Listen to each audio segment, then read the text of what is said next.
Welcome back to the channel, guys. Today we are shifting gears a little bit. Now, we've been working really long and hard on this 240 right here.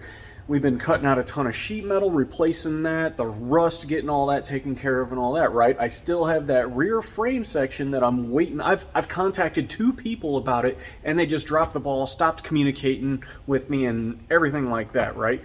So I got one final guy. He claims he's going to get that frame section out of there by the end of this week and mailed to me. We're going to see if he sticks to that, or who knows, he might drop the ball too. I don't know. But anyways, we're shifting gears a bit, and we have something different on our hands that needs a little work done to it while I'm waiting on some parts for this thing. Check this out. What we have here is a M1009. Some people may call it a Chevy Blazer, but this is the military's version of it. Now, this thing does need a decent amount of work, and we're gonna go ahead and cover what some of that stuff is. As you can see here, it does have the 6.2 liter V8 diesel in it. Now, not known as one of the most powerful things in the world, but it has a decent amount of torque, and it will get you down the road. Now, one thing we're gonna fix is, you can see all this wiring right here. Now, these originally came with a 24 volt system in them. This one has been converted over to 12 volt, but you can see the power wires and stuff like that. Like, look at this. This is literally a fire waiting to happen, some of this. So we're gonna go ahead and clean this up. We're gonna make it all better. Okay? Now, another thing is this little thing right here. Here, let me get some light on it. Believe it or not, that is actually the diesel fuel filter. Now, we're going to go ahead and put a canister style filter in its place.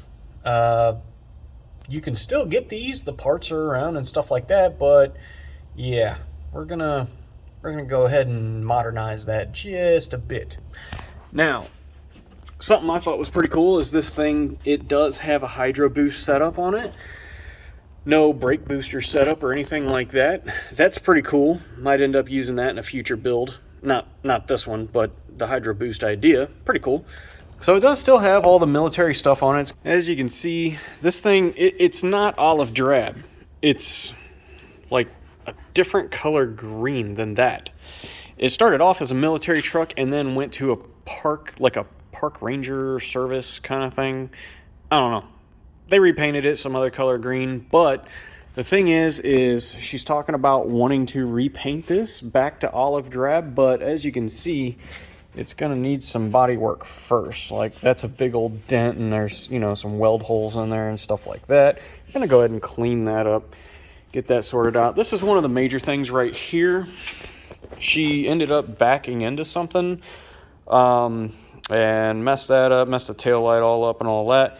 I do have a rear quarter right there, but I think we can repair most of this. It's just this edge right here is gonna prove to be an issue, so we might have to cut that out of that panel right there and French it into that. She wants to go with a tailgate rather than this drop gate. So this style is like the Broncos of the day, where the window rolls down and the gate drops. Well, she's wanting to do away with the window and do away with the top and just put a tailgate like off of a 3/4 ton or something like that, right? People have done it. There's a little bit of work involved in order to do it, but I don't think it's anything that we cannot handle. Probably going to go ahead, strip down the wheels, paint them, stuff like that. Moving on to the inside. As you can see, at the base of the door, there is some rust that needs to be taken care of. You see right there, it's a little crunchy, right? She was talking about wanting to put some, it's like matte material in here, and then also spray lining this sound absorbent stuff. It's like sound and heat absorbent stuff. But anyways, it's pretty close to, you know, being ready for that. We'll take the seat out and all that stuff, but there is some rust you can see.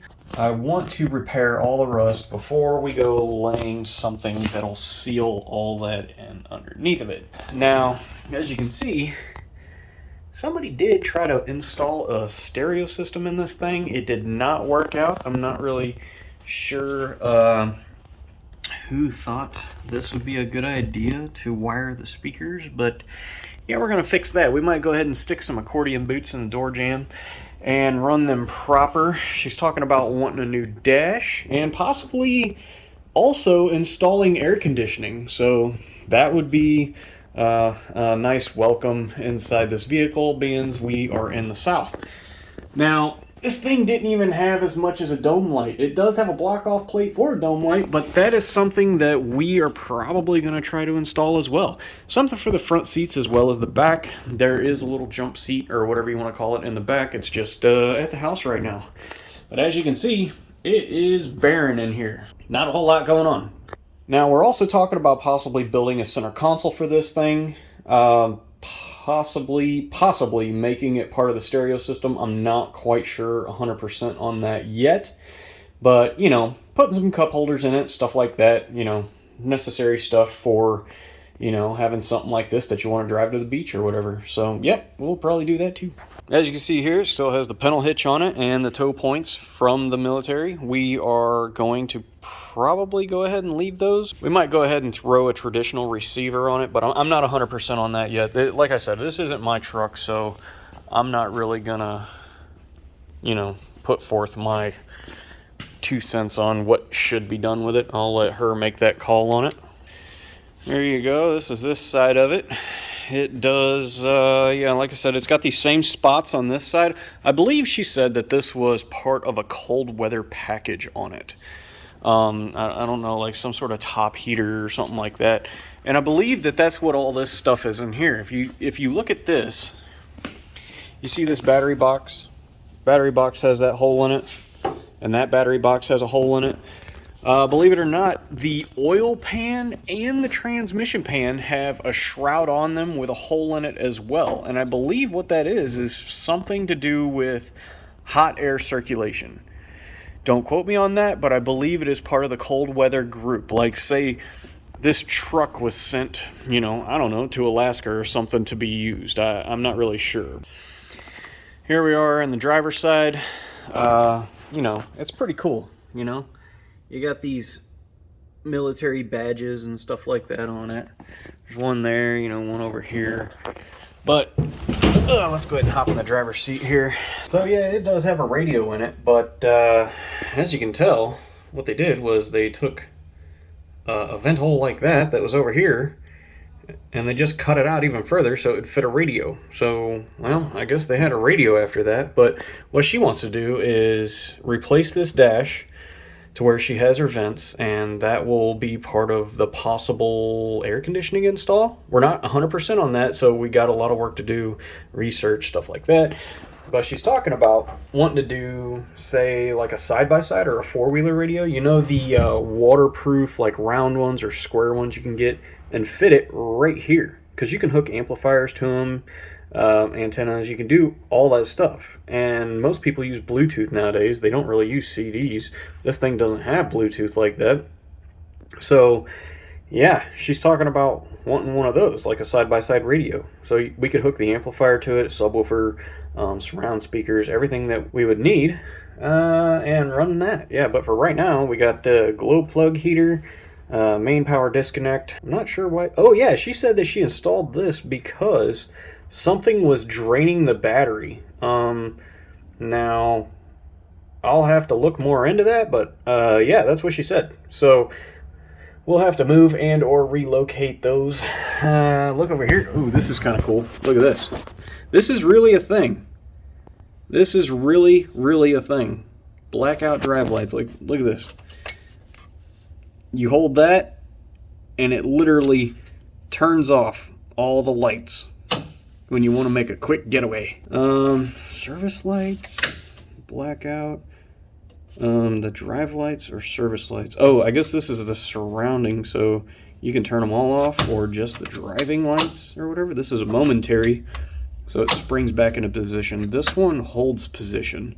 So service lights on, or you can just turn them all off. I don't know why there's two of them rather than just one switch to kill everything. I don't know. I guess this is, yeah, I don't know, but it's kind of neat, you know. still left in here from the military. What's it got? 78,000? Those are probably actual. That's a decent amount, but everything's steel in here. Check this out. Oh God. Everything's steel. The whole, there's no headliner, nothing like that. This back piece is, you know, these are just fiberglass tops. It unbolts there from the sides and then you lift it off. It did have giant bolts. See those giant holes in front of the window right there? It had one on each side, and I can't remember what they held down, but they bolted some giant thing to it. I don't know if it was a roof rack or what, but yeah, this thing's a unit, man. So as long as I'm thinking correctly, this is a 6.2 liter V8 backed by a TH400 trans and an MP208 transfer case. Now, it is said that these have 10 bolt axles front and rear, which technically, now, while it, come on, God. Like I said, it does have 10 bolt axles front and rear. Now, sure, it does have a 6 bolt lug pattern on it. Now, usually that is normal for, say, a half ton, but this thing is actually rated as a 3/4 ton because of the capacity of it, like towing capacity and all that. Yeah, rated as a 3/4 ton. Pretty neat. So I know we were making pretty good progress on the 240 and everything. We are going to continue to work on that, but I do need to get a bunch of work done on this thing. I did promise her that I was going to go ahead and start working on it. It shouldn't be too terrible of a project, but obviously it does need a lot. One of the other things I forgot about is that on the way over here with this, the transmission, it was like it was refusing to shift. You basically had to wind the engine way up and then it would like hold for a bit and then it would shift. I'm gonna have to look at that. I'm not quite sure exactly what's going on there, but that is one of the mechanical things besides the fuel filter. A couple things under the hood, maybe some hoses rubbing and stuff like that, but those are the mechanical things. The rest of it is, you know, purely mostly cosmetic, except for this floor in here. I want to make sure it's structurally sound before we put that liner in here. It'll reduce the sound in here as well, like road noise and crap like that, as well as, you know, be a heat barrier as well. So there is a decent amount of work, but it'll be a fun one, that's for sure. So we're going to get this started. Later, guys.